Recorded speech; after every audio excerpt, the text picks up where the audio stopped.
Okay जनाब, so back to school शुरू होने वाला है and then we have to clean everything. Oh, ये सब हटाना है और इसमें से भी वर्क बुक्स निकालनी है जो यूज़ हो चुकी हैं। ऊपर वाला एरिया भी क्लीन करना है। मैं यहाँ प्लशीज़ रखती थी लेकिन बग्स हो गए थे, तो फिर हमने सारे प्लशीज़ हटा के स्प्रे किया था, तो अभी तक प्लशीज़ वापस नहीं है। सो ये मेरी बड़ी बेटी का है and it's already organised. This is her notebook. So this is her collection so far. And अभी इरज का थोड़ा बहुत सेट है, इरज़मा का भी फिक्स करना है। हमने ये गिफ्ट्स मिले हुए हैं इनको। एंड सबसे बड़ी बात है, अभी बैग्स हमें सॉर्ट करने हैं। सो अभी सारे बैग्स हटा देंगे हम। इरज और इंशा न्यू बैग्स नहीं ले रही हैं, दे डोंट वांट इट। इज़्मा का न्यू बैग आना है।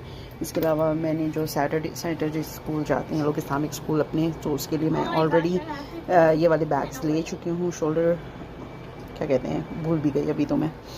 सो ये सारे फिक्स करते हैं एंड ये पेंटिंग्स है अभी। सो अभी सारी चीज़ें क्लीन होनी है, सब कुछ साफ़ सुथरा करती हूँ। और ये क़िरत ने गिफ्ट दिया था मम्मी ने, और ये सब बैग्स में लगेंगे इनके। तो ये यहाँ पर इस वजह से साइड में हुई। एक और चीज़ थी बुक मार्क। हाँ, मेरी बेटियों को बुक्स पढ़ने का बहुत शौक़ है। Oh, we got angels bookmark.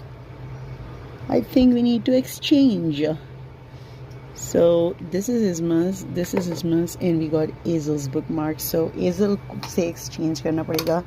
ये इरज का है and that's Iraj's and इसका bookmark कहाँ गया? Oh yeah, it's हाँ।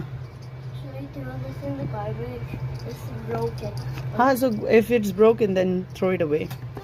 ठीक है। और इंशा ने आई थिंक यूज़ कर लिया अपने, आई डोंट नो। सो इंशा के कहाँ हैं। सो इसकी क्लीनिंग तो मैं स्टार्ट कर दूँ अभी। सबसे पहले ये हमारे सारे बैग्स हैं जो हटेंगे। और ये बिल्कुल ब्रांड न्यू है। इज़्मा ने इसलिए नहीं यूज़ किया इसको क्योंकि उनको ये बिग था और कंफर्टेबल फील नहीं कर रही थी। Then she started using this one जो मुझे बहुत सस्ता मिल गया था, तो मैंने मंगा के ही दो रखे थे इसके मदरसे के लिए। बट अब इनके मदरसे के डिफरेंट बैग्स हैं, वो मैं बाद में दिखाऊंगी आपको। और ये वाला पाकिस्तान से लिया था जब हम गए थे। बट बहुत ज़्यादा बैग्स हैं। So I am gonna just clean everything. Too much work, too much stuff. ये वाला बैग मैंने इंशा की बर्थडे पे उसको स्टिच करके दिया था, ये उसका नाम लिखा है। और वो जब 2 साल की थी या 3 साल की थी तब का है ये। मेरे पास अभी भी वीडियोस बन के रखी हैं। चले मिलते हैं बाद में आपसे।